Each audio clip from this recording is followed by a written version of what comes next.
जब हम स्कूल जाना शुरू करते हैं और थोड़ी सी क्लास आगे बढ़ते हैं तो जो भी मिलता है वो पूछता है आप बड़े होकर क्या बनना चाहेंगे, आप बड़े होकर क्या बनना चाहेंगे। तो कोई कहता है हम इंजीनियर बनेंगे, डॉक्टर बनेंगे, लॉयर बनेंगे, अकाउंटेंट बनेंगे, बिजनेस लीडर बनेंगे। कोई कहता है हम पायलट बनेंगे, कोई कहता है हम आर्टिस्ट बनेंगे, कोई कहता है हम एक्टर बनेंगे, कोई कहता है हम क्रिकेटर बनेंगे। ये सब हमारे रोल हैं और ये रोल बहुत इम्पोर्टेंट है, लेकिन हर एक रोल प्ले करने वाली आत्मा, मैं कैसी हूँ और कैसे बनना चाहती हूँ, ये ना हमें कोई पूछता है ना हम इसके बारे में ज़्यादा सोचते हैं, क्योंकि बचपन से हमारी कंडीशनिंग और तैयारी इसी पे की है कि रोल में क्या बनना है, यहाँ क्या बनना है, इसके बारे में ज़्यादा बात ही नहीं होती है। तो फिर क्या हुआ, हम अपने रोल पर तो पहुँच गए, जितना सोचा था उससे ज़्यादा आगे बन गए, जितना सोचा था उससे ज़्यादा पा लिया, कमा लिया, अभी और पाएंगे और कमाएंगे। तो रोल में तो हम ऊपर ऊपर ऊपर ऊपर ऊपर जाते गए और ऊपर ऊपर ऊपर जाते जाएंगे।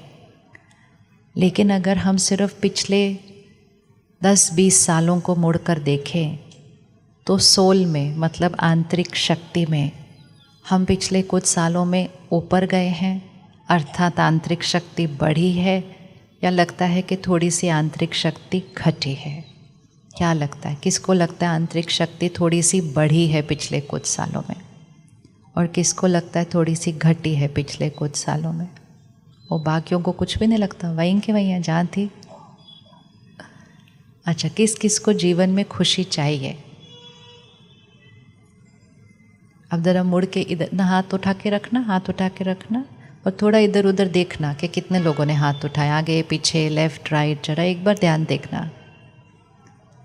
और किस किस को शांति भी चाहिए, और फिर देख लो आसपास किस किस ने हाथ उठाया। अगर 10 साल पहले आपको किसी ने पूछा होता कि किसको खुशी चाहिए, आप हाथ ना उठाते। और अगर 20 साल पहले पूछा होता कि किसको खुशी चाहिए, तो बिल्कुल ही हाथ ना उठाते। और अगर 30-40 साल पहले पूछा होता कि किसको खुशी चाहिए, तो आप बोलते खुशी तो रहने का तरीका है, हम तो हमेशा ही खुश रहते हैं, तो क्वेश्चन ही नहीं है, इस क्वेश्चन का मीनिंग क्या है। और अगर अब आपसे बच्चों से पूछा जाए, क्योंकि हमने 20-30 सालों में क्या किया, स्ट्रेस, तनाव, टेंशन, इसको नॉर्मल कहना शुरू कर दिया है ना। किस किस को लगता है चिंता तो नॉर्मल है, होती ही है? हाथ उठाओ, अब हाथ उठाओ। हाँ, अगर उसमें हाथ उठाए तो इसमें भी हाथ उठेगा, क्योंकि अगर ये नहीं किया होता तो उसमें हाथ उठता ही ना। हमने चिंता को नॉर्मल कहा, टेंशन को नॉर्मल कहा, परेशानी को नॉर्मल कहा, दुख को नॉर्मल कहा, नाराज़गी को नॉर्मल कहा, उदासी को नॉर्मल कहा। तो आज हमें हाथ उठाना पड़ा कि खुशी चाहिए, क्योंकि जो खुशी के विपरीत संस्कार थे हमने उनको नॉर्मल कहना शुरू कर दिया। किस किस को लगता है कि हमारे बच्चों की आंतरिक शक्ति हमसे कम है, मतलब जल्दी घबराते हैं, जल्दी परेशान होते हैं, जल्दी रिएक्ट करते हैं, ज़िद ज़्यादा करते हैं, कहना नहीं मानते, ना नहीं सुन पाते हैं? अब हाथ उठाना ज़रा, देखे ज़रा। अच्छा, अब फिर मुड़ के देख लो इधर आगे, अब उठा के रखो, सब देखे समाज किस तरफ जा रहा है। अब इसका मतलब है कि अगर 5 साल के बाद वो इस ग्राउंड में बैठे होंगे और उनसे पूछा जाएगा कि खुशी चाहिए, तो उनकी तो वो चाहिए की लिस्ट पर भी नहीं पहुंच जाएगा, क्योंकि वो कहेंगे हो ही नहीं सकते सारा दिन खुश, पॉसिबल ही नहीं है।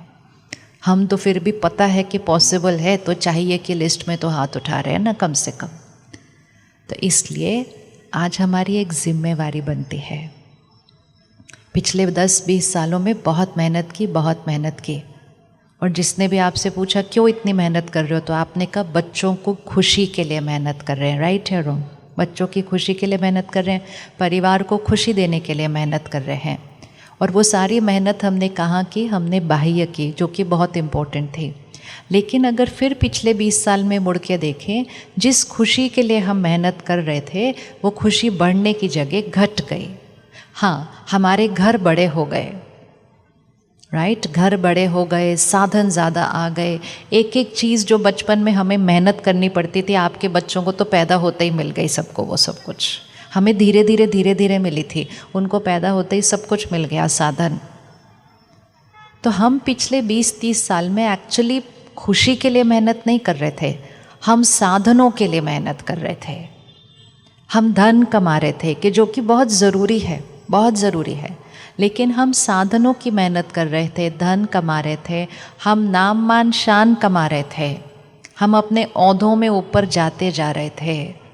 और हमने अपने बच्चों को, हर एक अपने घर को चेक करके देखिए, आपने अपने बच्चों को वो हर चीज़ आज दे दी है जो पैसों से खरीदी जा सकती है। राइट, राइट है। किस किस को लगता है सब कुछ है? अभी तो एक की जगह 2 फ़ोन, एक की जगह 2 गाड़ी, अभी तो वो वाला टाइम आ गया, क्योंकि एक एक तो दे ही दिया सबको सब कुछ।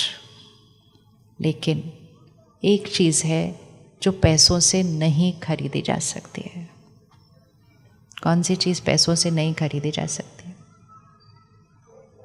कौन सी चीज़ पैसों से नहीं खरीदी जा सकती? खुशी पैसों से खरीदी जा सकती है? पक्का सोच लो, नहीं तो बाहर जाके फिर मार्केट में खड़े होगे, बोलोगे ये लेंगे ना तो सब खुश हो जाएंगे घर में। ध्यान से सोचना है, यहाँ का आंसर यहाँ नहीं, यहाँ का आंसर जीवन जीने का तरीका बनना है। चीज़ें खरीदना बहुत इम्पोर्टेंट, लेकिन वो चीज़ खुशी के लिए खरीदी जा रही है, वो छोटी सी गलती थी, क्योंकि उसकी वजह से हम खरीदते गए, कहते इससे खुशी नहीं आएगी, इससे खुशी आएगी। और ये सब क्यों हुआ? क्योंकि जो वो चीज़ों को बेच रहे थे, वो सुंदर सुंदर बोर्ड लगा दिया उन्होंने पूरे शहर के अंदर, एक खुश चेहरा और हाथ में नया फ़ोन, एक खुश चेहरा और पीछे एक नई गाड़ी। तो हमने सोचा मेरे पास भी ये आ जाएगा तो मेरे पास भी खुशी आ जाएगी। तो कम से कम अभी भी हमारे पास टाइम है कि थोड़ा सा यू टर्न लें और बाह्य जगत के पास जो हमने कमाया, उसके साथ साथ आंतरिक जगत में हमने जो गवाया, उसको भी वापस कमा लें। हमको दोनों चाहिए, दोनों चाहिए ना कि एक ही चाहिए? आपके शहर का मुझे पता नहीं है, क्योंकि अभी भी बहुत सिंपल सात्विक शहर है। दिल्ली, मुंबई, बाकी बहुत सारे बड़े शहर देश के और विदेश में तो बहुत ही कॉमन। पिछले कुछ सालों में स्कूल के बच्चों को डिप्रेशन, एंजाइटी, पैनिक अटैक ये बहुत बढ़ गया है, बहुत ज़्यादा बढ़ गया है। और अगर पिछले साल को अगर देखेंगे तो बहुत सारे बच्चों ने पिछले साल में न जीने का फैसला लिया। हर एक की बात खबरों में नहीं आती है। ये हमारी सफलता नहीं, एज अ समाज ये हमारी सबसे बड़ी हार हुई है, सबसे बड़ी हार हुई है कि हमने अपने बच्चों को सब कुछ दे दिया जो पैसों से खरीदा जा सकता है, लेकिन जीवन की परिस्थितियों का सामना करने की जो शक्ति चाहिए वो उनको नहीं दी। तो अभी वो स्कूल में ही उनको एंजाइटी और पैनिक हो रहा है। तो आप सोचिए जब जीवन की एक्चुअल बातें सामने आएंगी, जब रिश्ते निभाने पड़ेंगे, जब प्रोफेशनल लाइफ में हार जीत, उतार चढ़ाव, आज पैसा आज नहीं, उस दौर से गुजरना पड़ेगा, तो क्या उनके पास वो शक्ति होगी? वो शक्ति होगी तो फिर हमें आज रुककर चेक करना है कि हमें उनको वो शक्ति क्या करनी है, हमें उनको वो शक्ति क्या करनी है, देनी है। कौन रेडी है उनको देने के लिए? हाँ। और जैसे साधन देने के लिए पैसा कमाना पड़ा था, मेहनत करनी पड़ी थी, थोड़ी धन कमाया, धीरे धीरे उनको हर चीज़ ला के दी, इसी तरह शक्ति देने के लिए भी शक्ति कमानी पड़ेगी, वो कहीं से खरीदी नहीं जाती।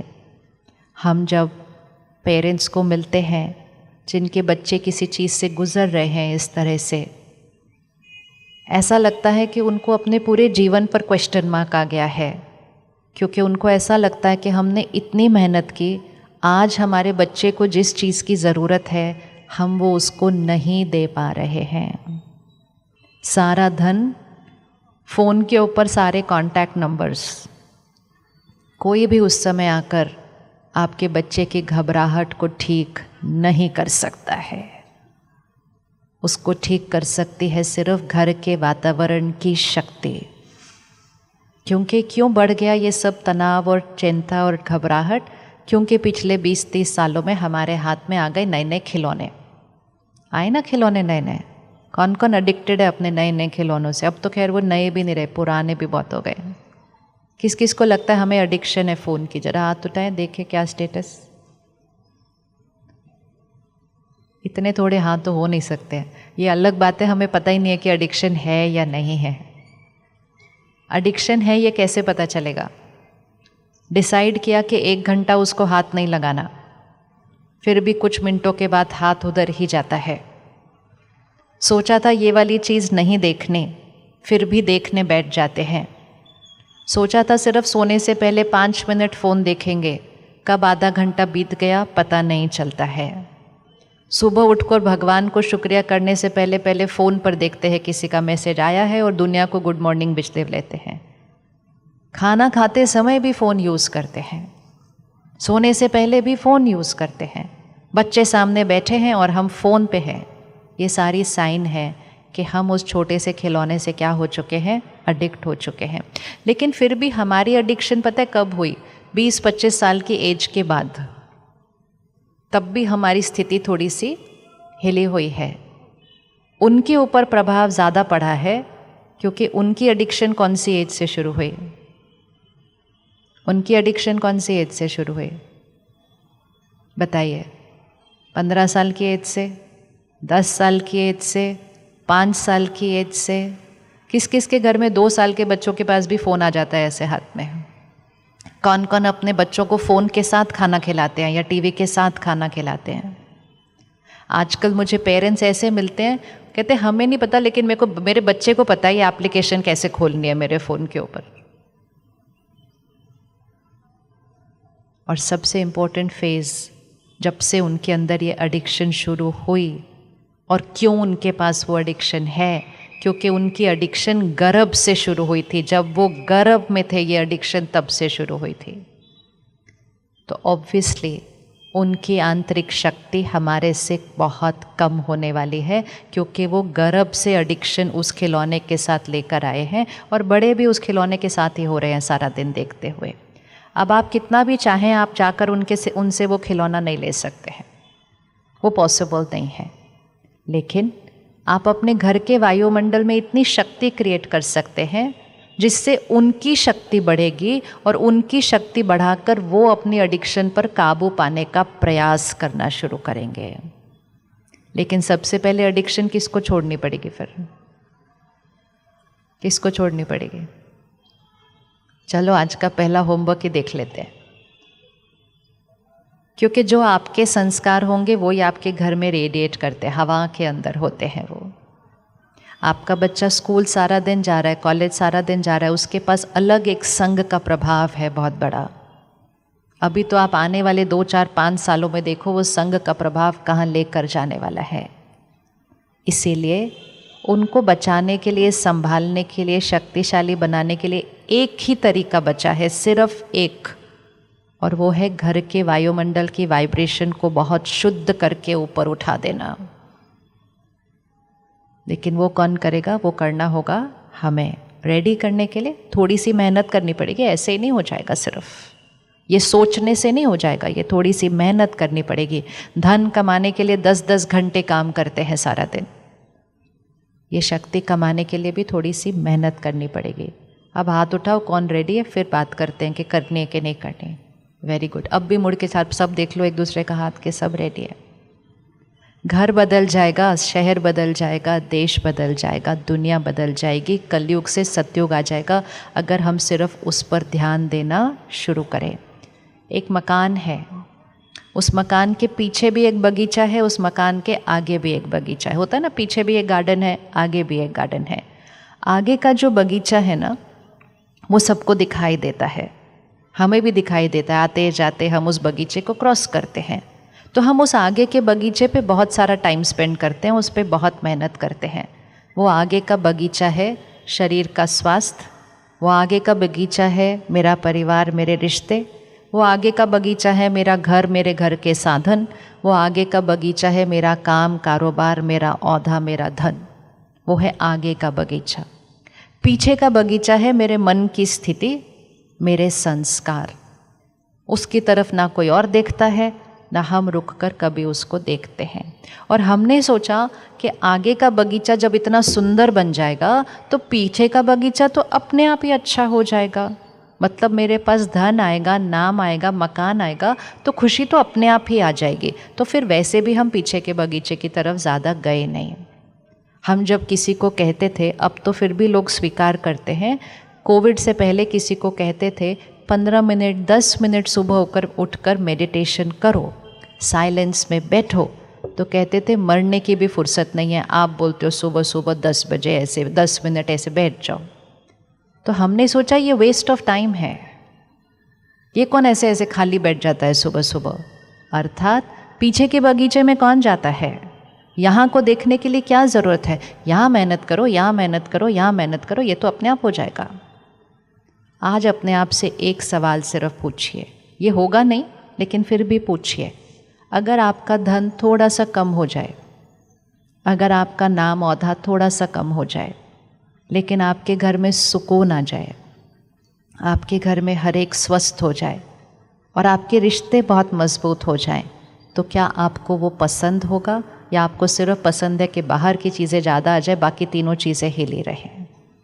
कौन कौन रेडी है कि थोड़ा सा धन कम हो जाए लेकिन बाकी सब आ जाए? ये भी अच्छा है। पहले तो इसके लिए भी रेडी नहीं होते थे।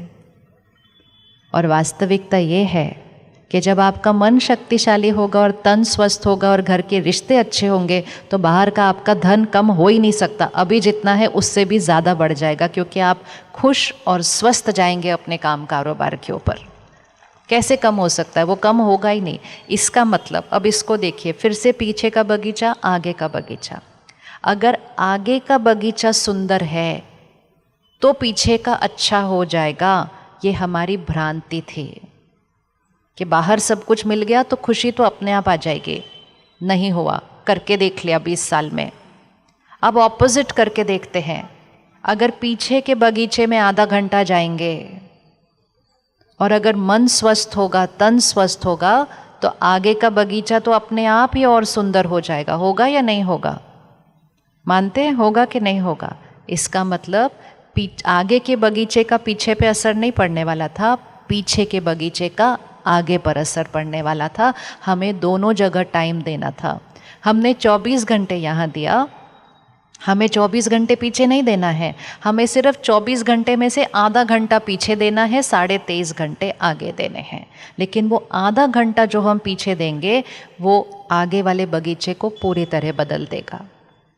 पिछले कुछ सालों में हमने डिप्रेशन को नॉर्मल किया, डायबिटीज़ को नॉर्मल किया, कैंसर इतना ज़्यादा बढ़ गया, हार्ट अटैक इतने ज़्यादा बढ़ गए, डिवोर्स इतने ज़्यादा बढ़ गए, और हमने कहा हम सफल हो रहे हैं एज अ समाज। तो अब आधा घंटा निकालने के लिए रेडी? अब कौन कौन आधा घंटा निकालने के लिए रेडी पीछे के बगीचे को जाने के लिए? Very good.